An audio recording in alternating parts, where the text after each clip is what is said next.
దేవుని పరిశుద్ధమైన నామానికి మహిమ కలుగునుగాక. ఈ ఉదయకాల వాక్య ధ్యానానికి సన్ రైజ్ విత్ స్క్రిప్చర్స్ అనేటువంటి ప్రోగ్రాన్ని వీక్షిస్తున్నటువంటి మీ అందరికీ కూడా ప్రభునామములో నా వందనాలు తెలియజేస్తూ, ఈ ఉదయకాల సమయంలో దేవుడు విశ్వాసము అనేటువంటి ఈ క్రైస్తవ ఆధ్యాత్మిక జీవితంలో విశ్వాస పరీక్ష గురించి మనతోటి మాట్లాడడానికి ఆయన తన వాక్యాన్ని మనకు అనుగ్రహించారు. విశ్వాసులు అని చెప్పుకుంటూ అనేకసార్లు ఆ విశ్వాసంలో ఓడిపోయేటువంటి మనం ఎప్పటికప్పుడు తన వాక్యం ద్వారా మనల్ని రీచెక్ చేసుకోవాల్సినటువంటి అవసరం ఎంతైనా ఉంది. ఎందుకంటే విశ్వాసులు అని చెప్పుకుంటూ ఆ విశ్వాసంలో నిలబడకపోయినా, ఆ విశ్వాసంలో మనము గెలవలేకపోయినా, అప్పుడు విశ్వాసం అనేటువంటి దానికి ఏ విధమైన విలువ ఉండదు. మన భక్తికి ఆధారమే విశ్వాసం. మరలాంటి విశ్వాసంలో మనము గట్టిగా నిలబడాలి అని అంటే ఆ విశ్వాసము పరీక్షించబడాలి. అది పరీక్షించబడకపోతే మన విశ్వాస పరిమాణం ఏంటో మనకి ఎప్పటికీ కూడా తెలియదు. కనుక దేవుడు మనల్ని విశ్వాస విషయంలో పరీక్షిస్తాడు అనేటువంటి సత్యాన్ని ఎప్పుడు ఎరిగి మనం ముందుకు వెళ్ళాలి. దేవుని వాక్యంలో పేతురు రాసినటువంటి మొదటి పత్రిక 1వ అధ్యాయము 7వ వచనములో ఇలా రాశారు: మీ విశ్వాసము ఈ శోధనల చేత పరీక్షకు నిలిచినదై యేసుక్రీస్తు ప్రత్యక్షమైనప్పుడు మీకు మెప్పును, మహిమయు, ఘనతయు కలుగుటకు కారణమగును. పరీక్షించబడే వరకు కూడా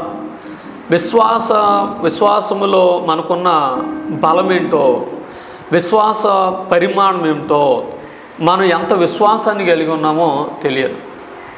విశ్వాస వీరుల జాబితా హెబ్రీయులకు రాసిన పత్రిక 11వ అధ్యాయంలో మనం చదువుతాం. వాళ్ళందరూ పరీక్షించబడిన వారే.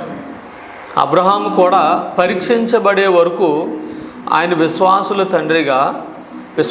తండ్రిగా ప్రపంచానికి పరిచయం చేయబడలేదు. ఆయన ఎంతగా ఆ పరీక్షలో నిలబడ్డాడో, గెలిచాడో అప్పుడే ఆయనను దేవుడు మెచ్చుకుని మనందరికీ ఒక మాదిరికరమైనటువంటి విశ్వాసిగా మన ముందు తరాల్లో ఒక తండ్రిగా ఆయన నిలబెట్టాడు. కనుక పరీక్ష ఖచ్చితం. ఆ పరీక్ష లేకపోతే మనం ప్రమాదంలో ఉన్నట్టే, లేదా పరీక్షకు నిలబడకపోయినా ప్రమాదంలో ఉన్నట్టే. కొన్నిసార్లు మనం ఎన్నో వాక్యాలు జ్ఞాపకం చేసుకుని చాలా ధైర్యంగా ఉంటాం. కీర్తన గ్రంథం 91వ కీర్తనలో ఇలా అంటాడు: నీ కుడి పక్కన 1000 మంది పడినను, నీ ఎడం పక్కన 10,000 మంది పడినను, నేను భయపడను, నువ్వు నాకు తోడై ఉంటావని నేను నమ్ముతున్నాను అని ఆ మాట జ్ఞాపకం చేసుకున్నప్పుడు ఎంతో ధైర్యాన్ని మనం వ్యక్తపరుస్తాం. అయితే నిజంగా అలాంటి పరిస్థితి మనకు వస్తే మనం ధైర్యంగా ఉండగలుగుతున్నామా? చదువుకున్నప్పుడు, విన్నప్పుడు ఉన్నటువంటి ధైర్యం ఆ పరిస్థితిని ఎదుర్కొనేటువంటి సమయంలో ఉంటుందా? చాలామంది జీవితాల్లో లేదనే చెప్పాలి. వాళ్ళు విన్నప్పుడు ఎంత ధైర్యంగా ఉంటారో దాన్ని ఎదుర్కోవాల్సి వచ్చినప్పుడు అంత పిరిగితనంతో, అంత ఆందోళనతో, అంత భయానికి వాళ్ళు లోనవుతూ ఉంటారు. విశ్వాసం ఎప్పుడు కూడా మనల్ని బలహీనతల్లోకి నెట్టదు. విశ్వాసం ఎప్పుడు కూడా భయంతో పరిగెట్టేలా చేయదు. సరైనటువంటి భక్తి జీవితం సరైనటువంటి విశ్వాసానికి నాందిగా ఉంటుంది. చాలామంది ఈ లోకంలో డబ్బు కోసమో, ఆస్తుల కోసమో, ఐశ్వర్యం కోసమో పరిగెడుతూ భక్తిని నిర్లక్ష్యం చేసే వాళ్ళు ఉంటారు.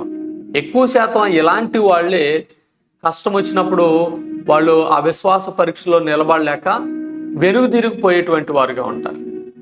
కనుక సరైనటువంటి భక్తి కలిగి ఉండాలి. సరైనటువంటి భక్తి జీవితం మనలో ఉండాలి అని అంటే దేవుని యొక్క వాక్యంలో మన కొరకు రాయబడిన సంగతులన్నింటినీ కూడా మనం చదివి వాటిని తెలుసుకోగలగాలి.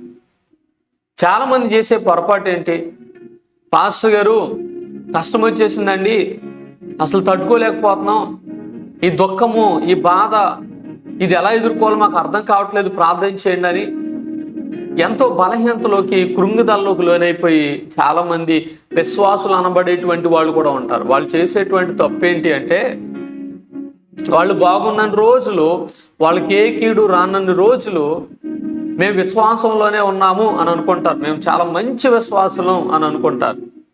వాళ్ళకి ఆ కీడు రాగానే వాళ్ళలో ఉన్నటువంటి అవిశ్వాసం బయటపడిపోద్ది.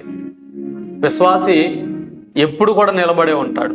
అందుకనే కొరింథీ పత్రికలో రాశాడు, తాను నిలిచి ఉన్నాను తలంచుకునేవాడు తాను పడిపోకుండా జాగ్రత్తగా చూసుకోవాలి అంటాడు. విశ్వాసంలో ఉన్నాం లేదా విశ్వాసము అనుకునే వాళ్ళం ఎంత అకస్మాత్తుగా మన జీవితంలో విపత్తు వచ్చినా, దుర్భరమైన పరిస్థితులు ఏర్పడినా ఖచ్చితంగా వాటి కొరకు మనం సిద్ధపడి ఉండాలి. మానసికమైనటువంటి సిద్ధపాటు.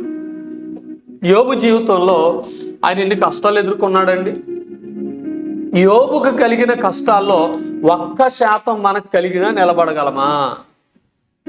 ఈ ప్రశ్న అందరం వేసుకోవాలి. యోబుకు కలిగినటువంటి కష్టాల్లో 1% కష్టాలు మనకు వచ్చినా మన విశ్వాసంలో నిలబడగలమా? ఆయన ఎంతో కాలంగా ఆ విశ్వాసములో, అలాగనే మానసికంగా దేవుడు నాకు తోడుగా ఉంటాడు, ఆయన ఎప్పటి నుండో దాని కొరకు సిద్ధపడి ఉండాలి, దాన్ని ఆయన ప్రాక్టీస్ చేస్తూ ఉండాలి.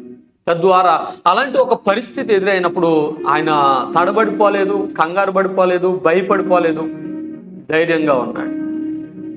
ధైర్యంగా నిలబడి దేవుని కోసం తన చుట్టూ అన్నీ కోల్పోతున్నాడు. తన వారిని కోల్పోతా ఉన్నాడు, ఆస్తిపాస్తులు కోల్పోతున్నాడు, ఆరోగ్యాన్ని కోల్పోతున్నాడు. ఈవెందో ఇవన్నీ ఆయన లాస్ అవుతున్నప్పటికీ ఎక్కడ భయపడలేదేంటి, ఎక్కడ దిగులు చెందలేదేంటి, ఎక్కడ ఆయన కృంగుదలకు లోనవ్వలేదేంటి? That is what the faith is. అదే విశ్వాసం. విశ్వాసం అంటే అదే. కనుక చిన్న చిన్న వాటికి నువ్వు కృంగిపోతున్నావు అంటే, నువ్వు భయపడుతున్నావు అని అంటే, నువ్వు ఆ పరీక్షలకు తట్టుకోలేకపోతున్నావు అంటే నీలో సరైనటువంటి విశ్వాసం లేదు, సరైనటువంటి పునాది లేదు. సరైన వాక్య పునాది ఉంటే ఆ పునాది మీద మన విశ్వాసం బలంగా ఉంటుంది. చాలామంది జీవితాల వాక్యం లేకే వాళ్ళు పడిపోతున్నటువంటి వాళ్ళుగా ఉన్నారు. అందుకని దేవుని వాక్యంలో కొలస్సీలకు రాసినటువంటి పత్రిక 1వ అధ్యాయము 23వ వచనం అంటాడు, పునాది మీద కట్టబడిన వారే స్థిరముగా ఉండి మీరు విన్నట్టు ఆకాశము కింద ఉన్న సమస్త సృష్టికి ప్రకటింపబడినట్టు ఈ సువార్త వలన కలుగు నిరీక్షణ నుండి తొలగిపోక విశ్వాసమందు నిలిచి ఉండినెడల అది మీకు కలుగును అని అంటాడు. దేవుని మీద మనము హృదయపూర్వకంగా ఆధారపడినప్పుడు, దేవుణ్ణి మనం హృదయపూర్వకంగా నమ్మినప్పుడు మనకి ఎంత కష్టం వచ్చినా ఆయన్ని నమ్మి ఆయన మీద ఆధారపడుతున్నాం కనుక మనం తొలగిపోవడానికి అవకాశం లేదు.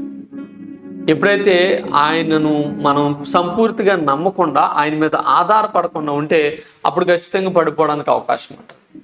పరీక్షకు నిలబడాలి అని అంటే సిద్ధపడి ఉండాలి. సిద్ధపడాలి అని అంటే ఖచ్చితంగా దాని కొరకైనా ఆ ప్రిపరేషన్, దానికి ఏం అవసరం, ఆ సిద్ధపాటు కావాల్సింది ఏంటో అది మన జీవితాల్లో కావాలి. ఇక్కడ అదే అంటున్నాడు, మీరు నిరీక్షణ నుండి తొలగిపోకుండా విశ్వాసములో నిలకడగా ఉండిన ఎడలా అంటున్నాడు. అంటే దేవుని వాక్యం అనేటువంటి సత్యమందు విశ్వాసంలో బలపరిచే లేఖనాలు మన జీవితంలో ఉంటే దేవుడు మనల్ని నిలబెడతాడు. నీకు అలాంటి విశ్వాసం ఉందా? ఇదే సమయంలో దేవుడు ఒక పెద్ద విపత్తు నీ జీవితంలో తీసుకొచ్చేస్తే ఏం పర్వాలేదు, నా దేవుడు చూసుకుంటాడని ధైర్యంగా ఉండగలిగిన స్థితిలో ఉన్నావా? ఆలోచన చేయండి.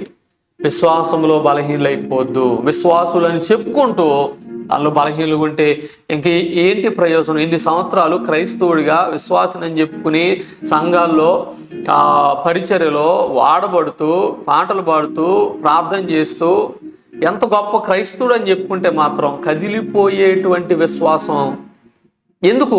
ఏ ప్రయోజనం లేదు కదా. కనుక నిలకడగా స్థిరంగా విశ్వాసంలో కొనసాగుదాం. దేవుడి లేఖనాలు ప్రతిదినం తప్పక ధ్యానిద్దాం. దేవుడు తప్పక బలపరుస్తాడు. అట్టి కృపా భాగ్యం దేవుడు మీ అందరికీ అనుగ్రహించునుగాక. ఆమేన్. ప్రార్థన చేసుకుందాం. మీరు కూడా ప్రార్థన చేయండి. ప్రభువా, విశ్వాసంలో నేను నిలబడలేకపోతున్నాను, నన్ను క్షమించు. నీ వాక్యాన్ని నేను సరిగా అర్థం చేసుకుని ధ్యానించడానికి నీ ఆత్మ నడిపింపు, నీ పరిశుద్ధాత్మ సహాయం నాకు అనుగ్రహించు ప్రభు అని ప్రార్థన చేయండి. ప్రతిరోజు దేవుని వాక్యాన్ని ధ్యానించండి. తప్పక దేవుడు మీకు తగినంత విశ్వాసంలో తగినంత బలంగా స్థిరంగా ఉండడానికి